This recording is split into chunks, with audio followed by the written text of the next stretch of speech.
Poison is the silent killer. It doesn't strike with rage or passion. It lingers, waits, and whispers death into the veins of the unsuspecting. She gasped for air, clawing at her throat, her body convulsing as the toxin coursed through her bloodstream. Her eyes darted frantically around the dimly lit hospital room, the sterile scent of antiseptic now mixing with the sharp tang of fear. Her hands trembled violently, reaching for something, anything, to stop the burning in her veins. But there was nothing. No antidote. No mercy. Just the suffocating realization that she had been betrayed. A low guttural sound escaped her lips, a desperate attempt to scream for help. But her voice had abandoned her, swallowed by the paralysis gripping her body. The once strong hands of her lover, the man she trusted, the man she had whispered secrets to in the dead of night, had placed the lethal dose into her system. Her heartbeat, once strong and steady, faltered. Slowed. Then, within seconds, the fight was over. The eerie silence that followed was broken only by the slow mechanical beeping of a hospital monitor, until that, too, faded into a steady, chilling flatline. The doctor stood over her lifeless body, his face an unreadable mask. His fingers twitched slightly at his sides, not with grief, but with something far worse. The weight of what he had just done. He had crossed the line between love and destruction, between devotion and murder. And now? There was no turning back. People say affairs are dangerous, but few imagine they could end in poison, murder, and a sinister cover-up. This is the story of Dr. Leonard Hayes, a highly respected surgeon with an immaculate career and a seemingly perfect life, until his world became entangled in a secret love affair with one of his patients, Eleanor Carter. She was beautiful, enchanting, off-limits. Married to a powerful man, Eleanor wasn't just any patient. She was the wife of Jonathan Carter, a renowned businessman with a reputation as pristine as Dr. Hayes, until the affair shattered everything.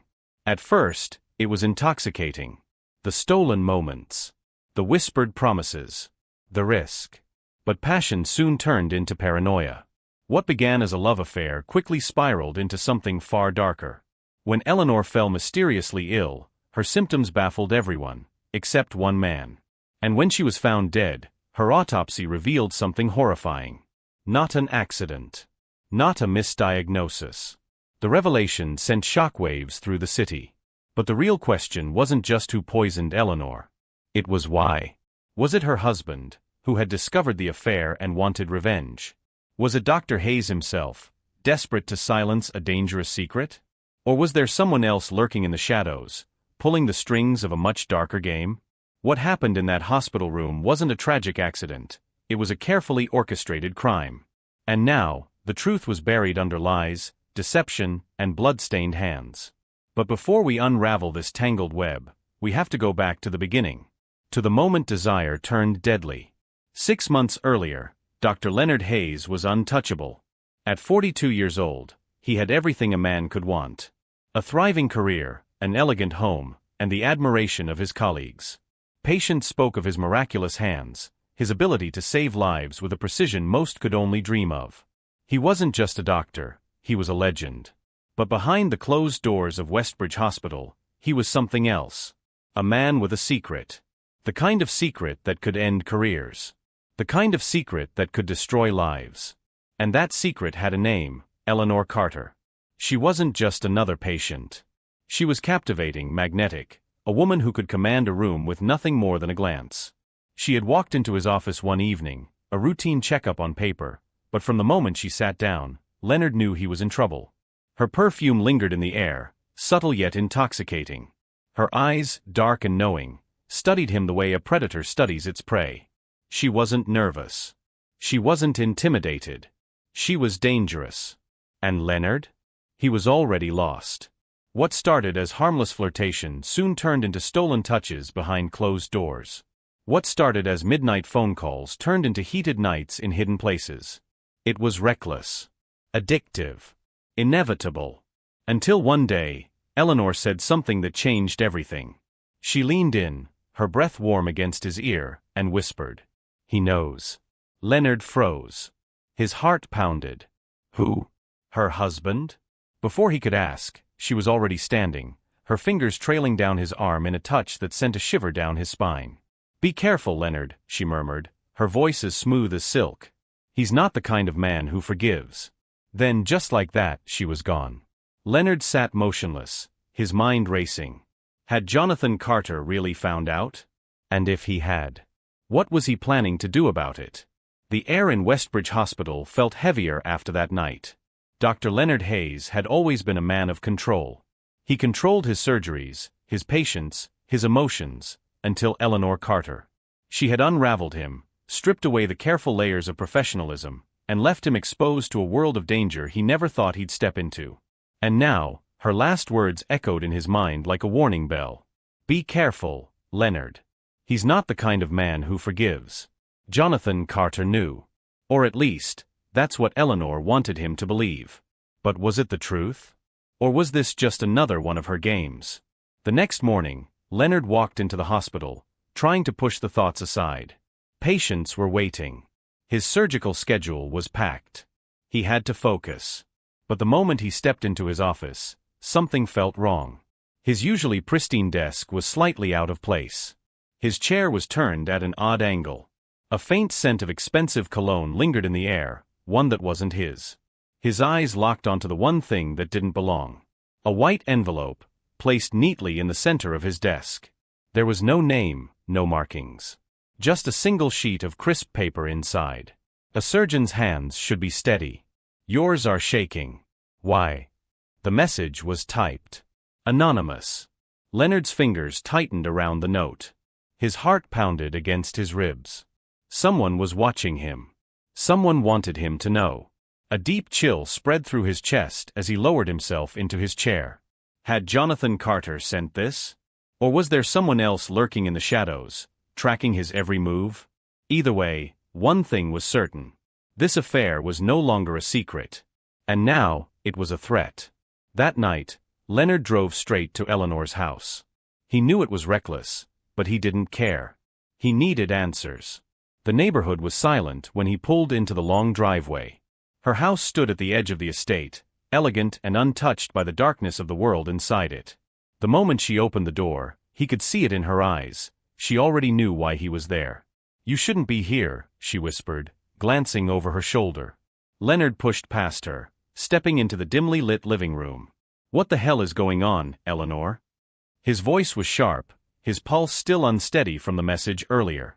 That letter, was that from him? She didn't flinch. She didn't look away. Instead, she sighed, walked to the minibar, and poured herself a drink. Jonathan doesn't send threats, Leonard, she said smoothly, swirling the amber liquid in her glass. If he knew, you wouldn't be standing here right now.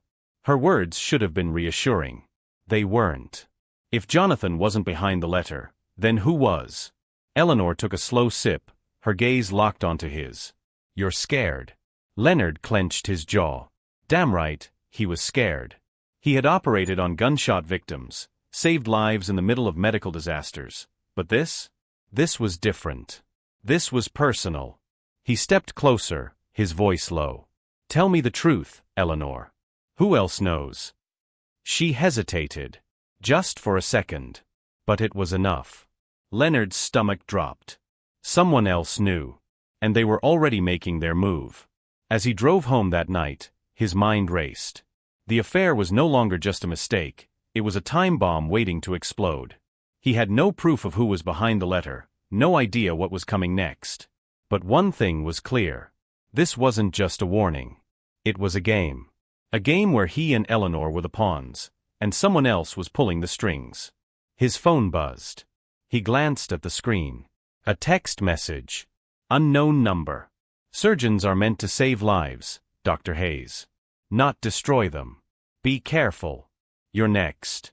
Leonard's breath caught in his throat. He gripped the steering wheel, his knuckles white, his heart hammering against his ribs. His vision blurred for a moment, as though his brain refused to process what he had just read. This wasn't just an affair gone wrong anymore. This was something much, much worse. Someone was planning his downfall. He felt the weight of the walls closing in. The city lights blurred as he sped through the empty streets, 1,000 thoughts crashing through his mind all at once. His body was moving on instinct now, his thoughts tangled in panic. Had someone been watching them all along? Was this about revenge? Or was it something deeper, something neither he nor Eleanor saw coming? One thing was certain. If he didn't figure out who was behind this, he wouldn't just lose his career. He wouldn't just lose his reputation. He might lose his life. Leonard barely slept that night. He lay in bed, staring at the ceiling, his thoughts tangled in knots of paranoia and dread. The text message kept replaying in his mind. Surgeons are meant to save lives, Dr. Hayes. Not destroy them. Be careful. You're next. Every time he closed his eyes, he imagined different faces behind the message. Was it Jonathan Carter? Had he been toying with him all along, watching and waiting for the right moment to strike? Or was it someone else? Someone in the hospital? A nurse? A colleague? A patient's family member who had seen too much? The worst part was not knowing. At 4:17 a.m., he finally got out of bed, exhaustion weighing heavy on his body. He splashed cold water on his face, gripping the edges of the sink as he studied his own reflection. He looked different. Heavier. Like a man drowning under a weight he couldn't lift. By 6:30 a.m., he was already at Westbridge Hospital, walking the halls as if nothing had changed. But everything had. He felt it in the way people looked at him. Were they watching him? Whispering? Was it paranoia, or was it real? He needed answers. Halfway through his shift, he caught sight of Detective Evan Marshall standing near the nurse's station. A tall man, sharp features, an air of quiet authority. Leonard had seen him around before, but never this close. The detective was speaking to one of the nurses, his expression unreadable. Then, as if sensing Leonard's gaze, Marshall turned his head, their eyes locking across the hallway. Leonard's stomach clenched. The detective stared for a moment longer than necessary before giving a slow nod and returning to his conversation. Leonard forced himself to keep walking, but the unease settled deeper in his chest. Was the police already looking into Eleanor's death? No, they couldn't be. The autopsy hadn't revealed poison yet. The results weren't public. Unless someone had tipped them off. That thought sent a fresh wave of anxiety crashing over him. He needed to talk to Eleanor again. He needed to know exactly what she had told her husband, or if she had any enemies of her own. At the end of his shift, he drove straight to her house. But this time, something was different. Her driveway was empty. No sign of her car. No lights on inside. The house looked abandoned. Leonard frowned, stepping out of his car. He walked to the front door and knocked. No answer. He knocked again, louder this time. Still nothing. A strange feeling crept up his spine. He pulled out his phone and dialed her number. It rang 3 times before going to voicemail. He tried again. Same result. Something was wrong. Eleanor never ignored his calls. His pulse quickened as he stepped back from the door, glancing around the property. The house was eerily quiet. Too quiet. The hairs on the back of his neck stood on end. Then, movement. Across the street, a man stood near a lamppost, half shrouded in darkness.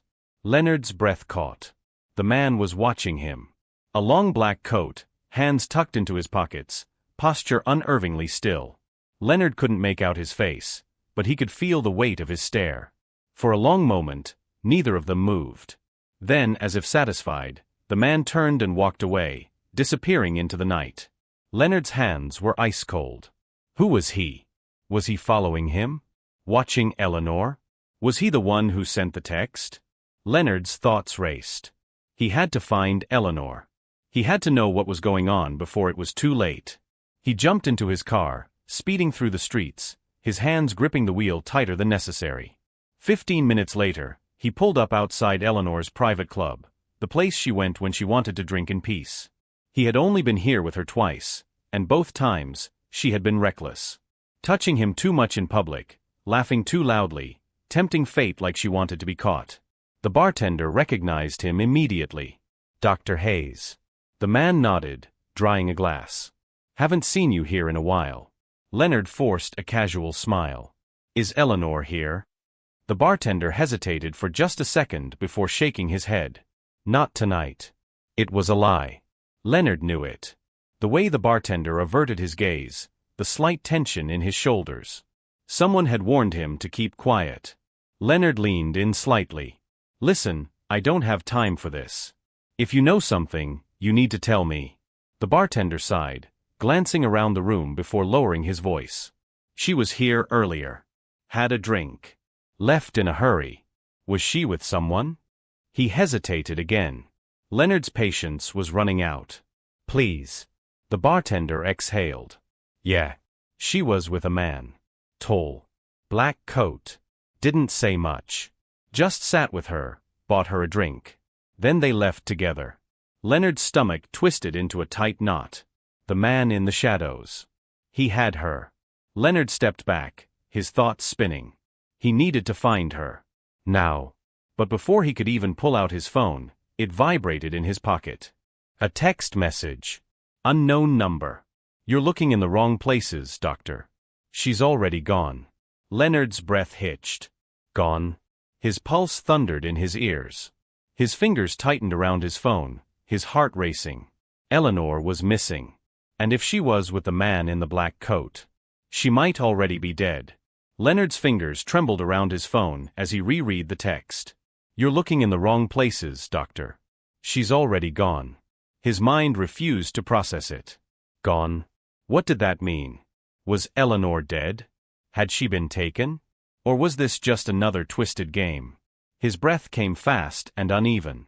The bartender was watching him now, his expression wary, as if sensing the rising panic beneath Leonard's carefully maintained exterior. But there was no time for panic. He needed to act.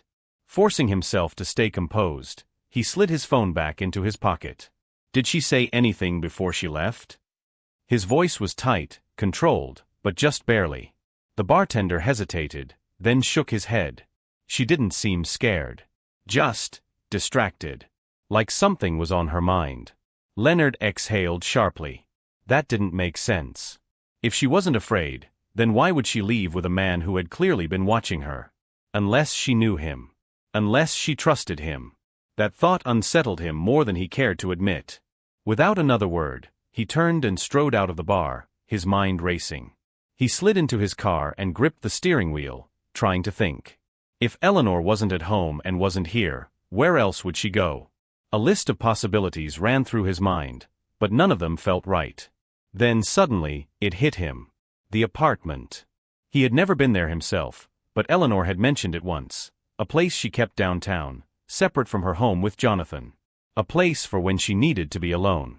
If she was in trouble, that was the most likely place she would run to. He started the engine and tore down the streets of Westbridge, pushing the speed limit as the city lights blurred past him.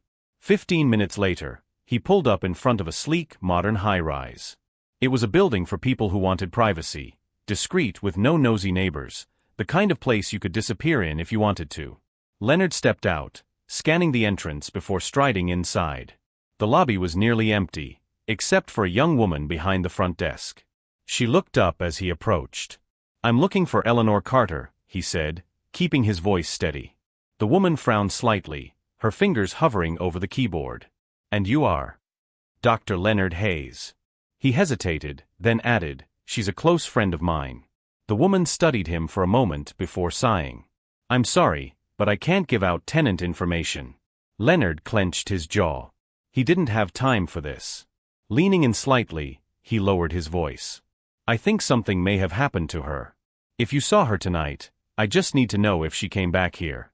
The woman hesitated, glancing around the empty lobby as if debating whether she should say anything at all. Then finally she leaned forward and whispered, she was here earlier. She came in with a man. Tall, dark coat. I remember because they didn't say a word to each other. It was strange. Leonard's stomach dropped. The same man. His voice was barely above a whisper. What time? Around 9. That was over an hour ago. Anything could have happened in that time. He straightened, masking his growing fear with a curt nod. Thank you. Without waiting for a response, he turned and headed straight for the elevator. The ride up to the 10th floor felt like an eternity. His heart pounded against his ribs as the doors finally slid open. The hallway was eerily quiet, the kind of silence that felt unnatural, as if the building itself was holding its breath. He reached Eleanor's door and knocked once. Then again, harder this time. No answer. A cold wave of dread washed over him. He knocked again, louder. Eleanor? It's me. Silence. Then, He tried the handle. Locked. His pulse quickened. Something was wrong. Leonard glanced down the hallway. It was late. No one was around. Without thinking, he braced himself, took a deep breath, and kicked the door open. The force sent it flying inward, slamming against the wall. His eyes scanned the dimly lit apartment in an instant. The living room was immaculate, untouched. The air smelled faintly of Eleanor's perfume, mixed with something else, something metallic. Blood. His throat tightened. Slowly, he stepped inside, his shoes making no sound against the hardwood floor. The silence was deafening. Then, as he moved deeper into the apartment, he saw it. A shattered wine glass on the floor. A faint smear of blood on the edge of the counter. And a single white envelope, sitting neatly on the coffee table. Leonard's breath hitched. His hands trembled as he reached for the envelope, his fingers barely able to grip the paper as he pulled out the letter inside. There was no greeting. No name. Just 4 chilling words. You were too late. The room spun. Leonard's hands clenched into fists, his pulse roaring in his ears. He turned toward the bedroom door, which was slightly ajar. He already knew what he would find on the other side. He took a slow, shaky step forward, pushing the door open with the tip of his fingers. The room was dark. The only source of light came from the dim glow of a bedside lamp. And there, sprawled across the pristine white sheets, was Eleanor. Still. Unmoving. Her golden hair fanned out around her face, her lips parted slightly. Her skin was too pale, her arms resting limply at her sides. Leonard's breath came in sharp gasps as he stumbled forward, reaching for her wrist. His fingers pressed against cold skin. No pulse. A strangled sound escaped his throat as his hands hovered over her, helpless. She was gone. Really, truly gone. The weight of it crashed into him like a tidal wave. His mind screamed for logic, for reason, but all he could hear was the roaring silence of the apartment around him. His grip tightened around the letter in his other hand, the paper crumpling under his shaking fingers. This wasn't an accident. This was a message. And whoever had done this wasn't finished yet. Leonard stood frozen, his breath shallow, the weight of the moment pressing against his chest like a vice. His fingers were still wrapped around Eleanor's wrist, as if holding on to her could somehow bring her back. But there was no warmth. No pulse. Nothing but the chilling finality of death. The silence in the room was deafening. The soft hum of the city beyond the window felt distant, muffled, like he had been submerged in an ocean of shock. His mind refused to process what his eyes were seeing. Eleanor, vibrant, reckless, intoxicating, was gone. He forced himself to move. He leaned closer, scanning her body for any sign of what had happened. There were no bruises. No signs of struggle. No blood, except for the faint smear on the counter outside. Poison. The realization hit him like a gut punch. It had to be poison.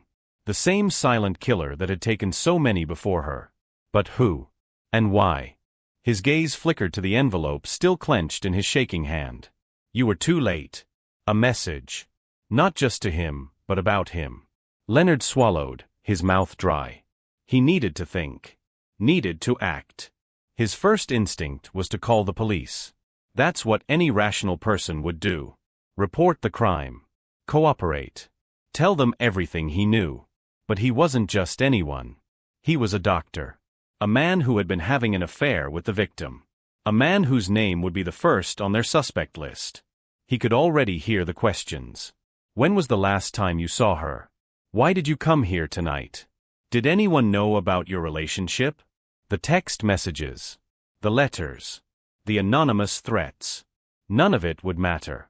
The moment the police learned about the affair, they would stop looking for anyone else. They would only see him. His stomach turned violently at the thought. He took a deep breath, forcing himself to think. There had to be a way out of this. He pulled his phone from his pocket and checked the time. 11:47 p.m. He didn't have long before someone, Eleanor's husband, the building security, or worse, whoever had done this, realized she was missing. The air in the room felt suffocating now. His heart pounded as he forced himself to move. Think. He couldn't just leave her like this. But he also couldn't stay.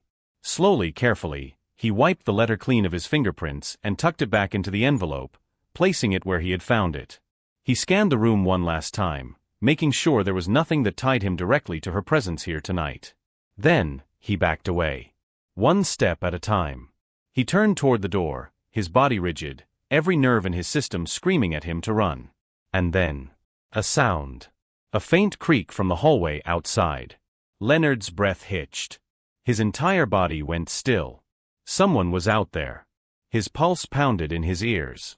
He listened, straining against the thick silence, but the noise didn't come again. Was it just the building settling? A neighbor coming home? Or was it something else? A fresh wave of panic gripped his chest. He had to get out. Now. Moving quickly but carefully, he stepped out of the bedroom and made his way back through the living room. His every movement felt amplified, like even the sound of his own breathing would give him away. When he reached the door, he paused. His fingers curled around the handle. Slowly, he turned it and pulled the door open just enough to slip through. The hallway was empty. Dimly lit. Quiet. But something felt off. A prickle of unease ran down his spine. He turned, locking the door behind him as he stepped toward the elevator. His shoes echoed faintly against the polished floors, each step feeling heavier than the last. He reached the elevator and pressed the button. The doors slid open with a mechanical chime, and he stepped inside, pressing the ground floor. As the doors began to close, his eyes flickered toward the far end of the hallway. And that's when he saw it. A figure standing near the stairwell. Tall. Dark coat. Face obscured by the shadows. Watching. Leonard's breath caught in his throat. The doors sealed shut, trapping him in the small metal box. His heart was racing now, the reality of the situation slamming into him full force. This wasn't over. Whoever had done this, whoever had left that letter, was still here. Watching. Waiting. The elevator descended, the floor numbers blinking in quick succession. The ride felt like an eternity. When the doors finally opened, he stepped out, his body tense, his eyes scanning the lobby. Empty. But that didn't mean he was alone. He moved quickly through the entrance, pushing open the glass doors and stepping out into the cool night air. His car was parked across the street. He made his way toward it, each step feeling heavier than the last. He could still feel eyes on him, even if he couldn't see anyone. As he slid into the driver's seat and locked the doors, his hands gripped the wheel so tightly his knuckles turned white. His breath came in short, uneven gasps. Eleanor was dead. And someone wanted him to know it wasn't just a murder. It was a warning. Whoever was behind this wasn't finished yet. As he pulled away from the curb, the weight of everything pressed down on him like a crushing force. He needed to find out who was doing this. Because if he didn't, he might be next. Leonard barely registered the road as he drove. The city lights blurred past him, distorted by the haze of adrenaline pulsing through his veins. His fingers gripped the steering wheel so tightly that his knuckles ached, but he didn't loosen his hold. His mind kept circling back to the image of Eleanor lying lifeless on that bed. The stillness in her face. The coldness in her skin. And the letter. You were too late. Someone had been watching. Someone knew the exact moment he would arrive. This wasn't random. It was calculated. His body was running on autopilot. He didn't remember making the decision to drive home, but before he knew it, he was pulling into his underground parking garage, the harsh fluorescent lights casting long, unnatural shadows across the concrete. He turned off the engine but didn't move. His hands remained on the wheel, his breathing uneven. His mind refused to slow down. Then, a noise. A faint scuffing of a shoe against pavement. Leonard's head snapped up, his eyes scanning the dimly lit garage. The space was mostly empty, just a few other cars lined along the walls. But something felt wrong. A chill ran down his spine. For the first time, he hesitated to step out of the car. Forcing himself to breathe, he reached for his phone, but as soon as he powered it on, another text flashed onto the screen. Unknown number. It's not over, doctor. His blood ran cold. His gaze darted to the rearview mirror. Nothing. But the sense of being watched was overwhelming now, suffocating. His hands were shaking as he finally pulled the keys from the ignition. He pushed the door open, stepping out slowly, his ears straining for any sound. Silence. Just his own breathing, too loud in the emptiness. He turned toward the elevator, every step feeling like a mistake. He could feel something Someone, lurking just beyond his field of vision. He reached the elevator and pressed the button. The doors slid open with an unnatural slowness. Leonard stepped inside, exhaling shakily as he pressed the button for his floor. The doors started to close. Then, at the last second, a hand appeared. The doors jerked open again. Leonard's heart nearly stopped. A man stepped inside. Tall. Dark coat. The same figure from Eleanor's apartment.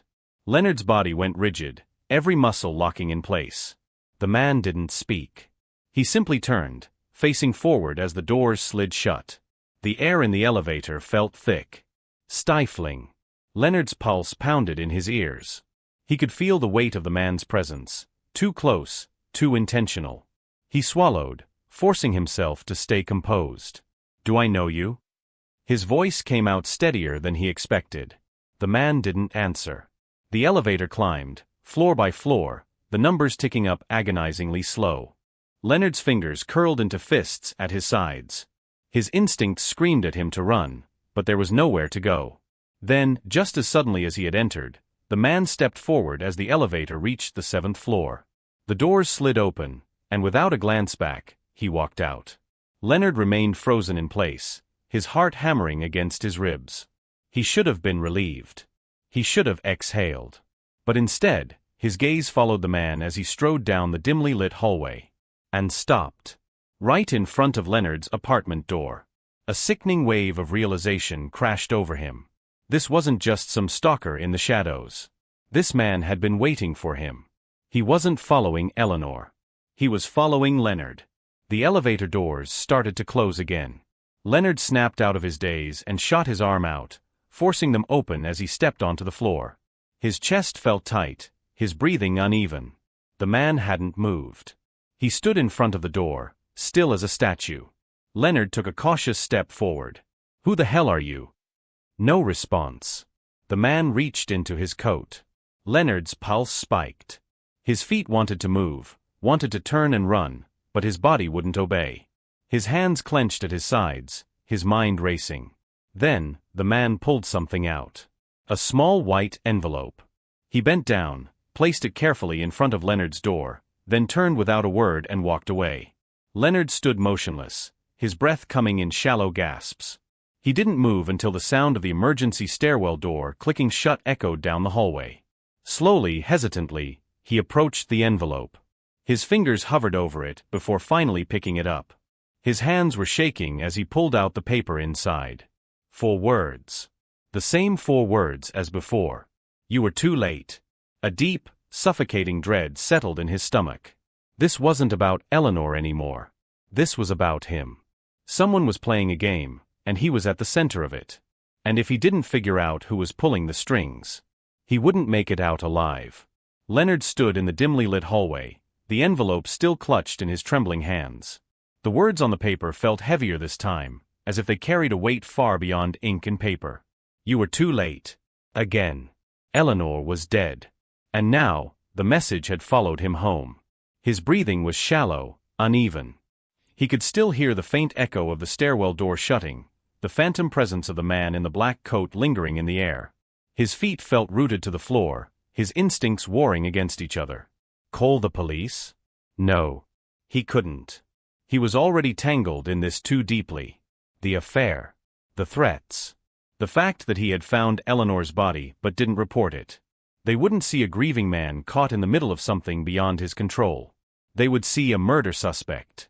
Slowly, Leonard reached for the doorknob and unlocked his apartment. He stepped inside, immediately locking the door behind him. The apartment was dark, but that wasn't unusual. He had left in a rush earlier, and his mind had been too preoccupied to care. But something felt off. He hesitated before flipping on the lights. Nothing seemed out of place. No broken locks. No overturned furniture. But the moment he stepped forward, a chill ran down his spine. The smell. It wasn't strong, but it was there, the faintest trace of unfamiliar cologne. Someone had been inside. Leonard's breath hitched as his eyes darted around the room, scanning for anything that might confirm what his gut was already telling him. Then he saw it. Sitting neatly on his coffee table was a single glass of wine. Full. Untouched. Waiting. His heart slammed against his ribs. He hadn't poured that. Someone had been here. Someone had left it for him. His stomach twisted violently as realization hit him. Poison. Just like Eleanor. The message was clear. He wasn't supposed to find Eleanor dead in that apartment. He was supposed to drink the wine and die next to her. His pulse roared in his ears as the pieces started clicking together. Whoever was behind this, whoever had been watching, waiting, orchestrating this, had planned for both of them to die that night. Eleanor had died in his place. He stumbled back, his legs unsteady. He needed air, needed space, needed to think. His chest felt tight, like his lungs couldn't get enough oxygen. The room suddenly felt too small, too suffocating. Gripping the edge of the table, he forced himself to breathe. There was only one thing he knew for sure now. This wasn't over. Whoever had done this had failed the first time. They wouldn't make the same mistake again. Leonard wiped a cold sweat from his brow. He needed to figure out who was behind this before they had another chance to get it right. He had only one option left. He needed to go to Jonathan Carter. His instincts recoiled at the thought. Confronting Eleanor's husband was insane. Jonathan had every reason to hate him, to want revenge. If he found out Leonard had been sleeping with his wife, there was no telling what he would do. But none of that mattered now. Jonathan had power. Connections. If anyone knew who was behind this, it would be him. And Leonard wasn't waiting around for another message. He grabbed his keys and his coat, his body running on pure adrenaline. As he stepped out into the hallway, he glanced down at the envelope in his hand one last time. You were too late. Not this time. This time, he was going to find out who was behind it. And stop them. Before they finished what they started. Leonard drove through the city, his mind racing faster than the blur of headlights on the highway. His hands clenched the wheel, his knuckles white with tension. The decision to confront Jonathan Carter was reckless, possibly suicidal, but he didn't care. Eleanor was dead. He was supposed to be dead. And whoever was orchestrating this had failed once. They wouldn't fail again. Jonathan was the only man powerful enough, connected enough, to have answers. If Leonard wanted to stay alive, he had to hear the truth, before it was too late. The Carter estate loomed in the darkness as Leonard pulled into the long winding driveway. The house sat atop a hill, an imposing structure of stone and glass, every inch of it radiating wealth and power. A guard stood at the entrance, watching as Leonard rolled down his window. "Dr. Hayes," the man asked, his voice unreadable. Leonard nodded. "I need to see Jonathan." The guard didn't move. "Is he expecting you?"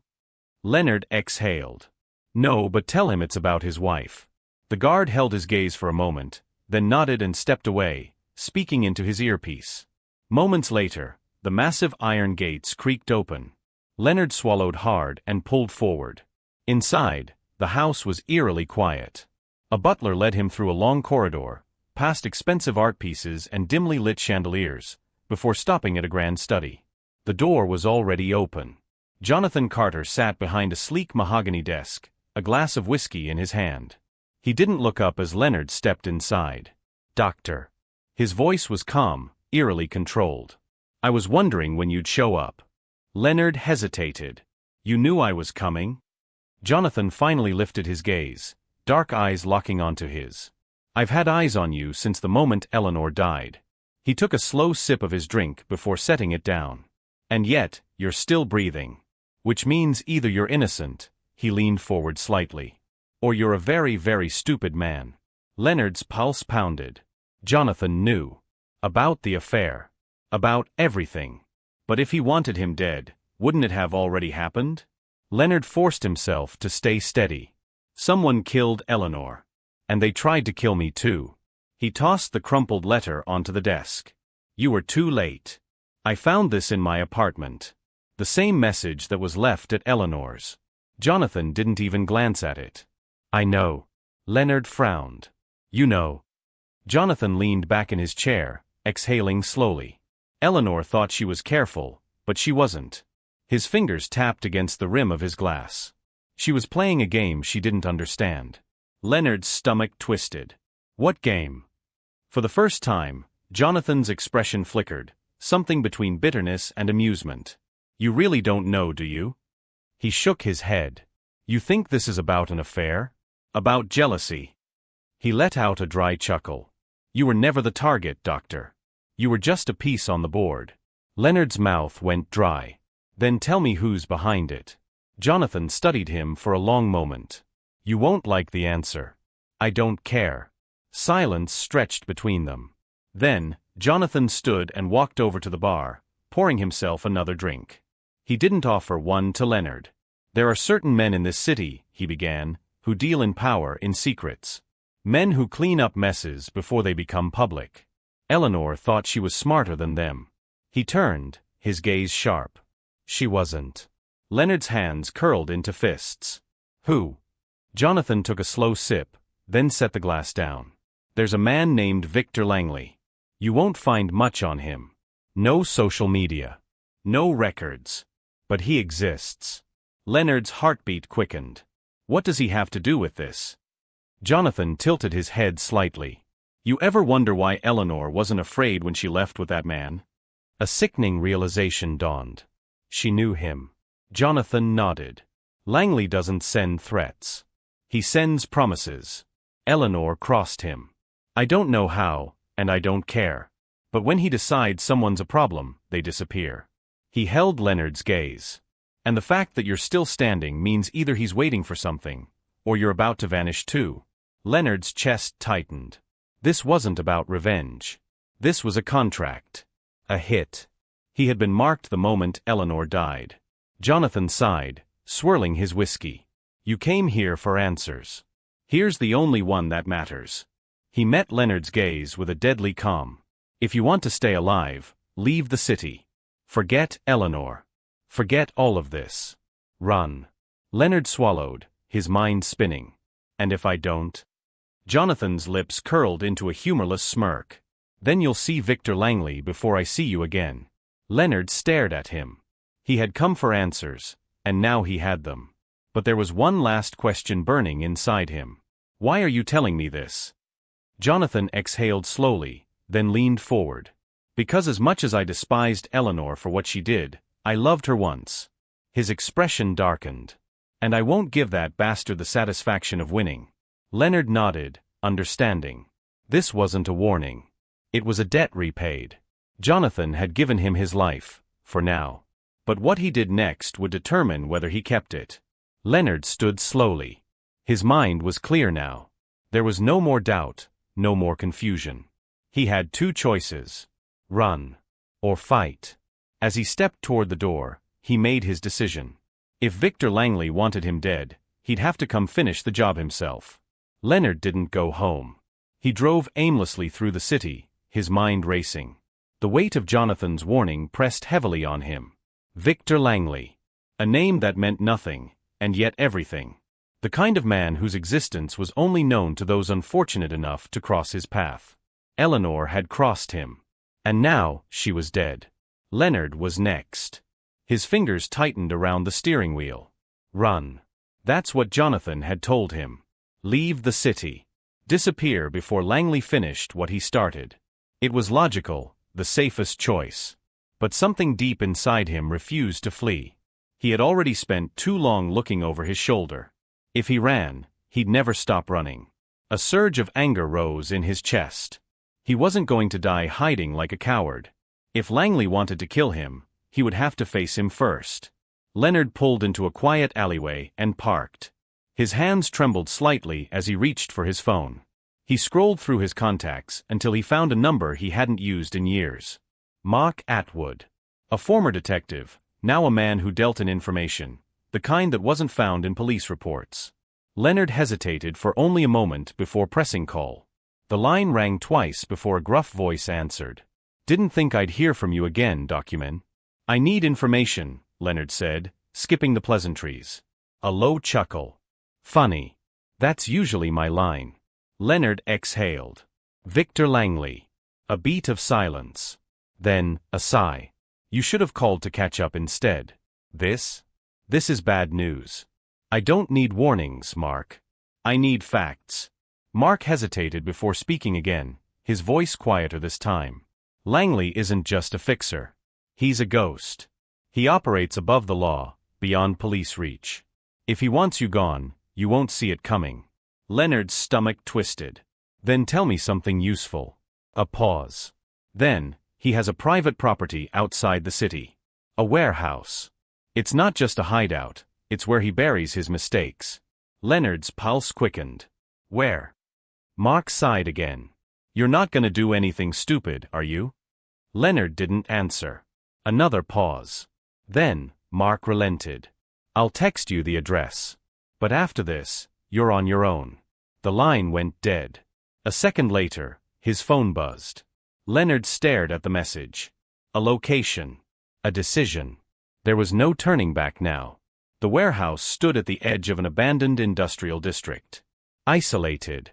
Silent. A place where secrets disappeared. Leonard parked a safe distance away and stepped out. The night air was crisp, but his skin burned with adrenaline. His heart pounded, but his steps were steady. He had no weapon. No plan. Just the knowledge that if he didn't end this tonight, Langley would. The building loomed before him, metal doors rusted at the edges. He approached carefully, every nerve on high alert. Then, a sound. Footsteps. Behind him. Leonard barely had time to react before a pair of strong hands grabbed him, yanking him backward. His instincts kicked in, and he fought, twisting against his attacker. But the grip was ironclad. A voice. Low. Controlled. You should have run, Doctor. The world blurred as something hard struck the side of his head. Darkness swallowed him whole. When Leonard came to, the cold was the first thing he felt. His body ached, his head pounding as his vision swam back into focus. He was sitting in a chair. Hands tied. A dim light flickered overhead. Then, he saw him. Victor Langley. The man sat across from him, calm, composed, his presence radiating quiet menace. His tailored suit was immaculate, a stark contrast to the grimy surroundings of the warehouse. You've been a very inconvenient problem, Dr. Hayes, Langley said, his voice smooth, almost polite.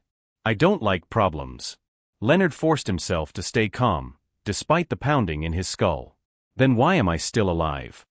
Langley's lips twitched into something resembling amusement. Because I like to understand my enemies before I erase them. Leonard swallowed hard. This wasn't a man who made mistakes. Langley leaned back slightly.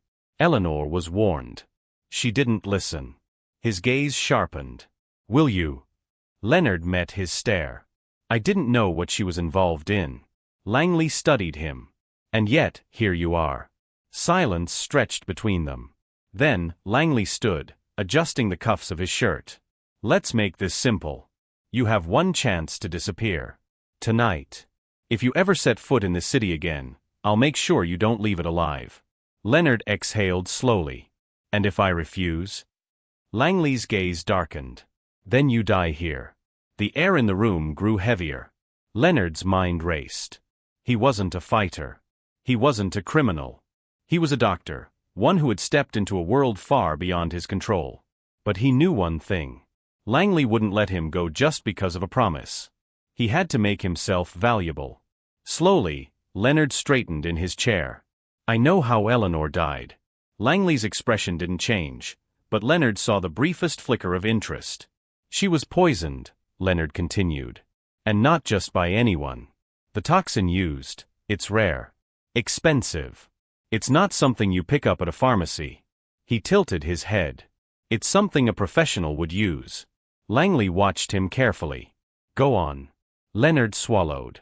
Now or never. The autopsy report isn't finalized yet. But I can make sure the police think she overdosed. A tragic accident. No investigation. No questions.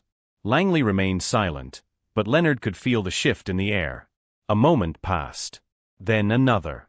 Finally, Langley smiled. Now that, he said, is interesting. Leonard forced himself to keep breathing. Langley stepped closer, his voice barely above a whisper. You're smart, Doctor. Smarter than I expected. He reached into his coat pocket and pulled out a small knife. Leonard's entire body tensed.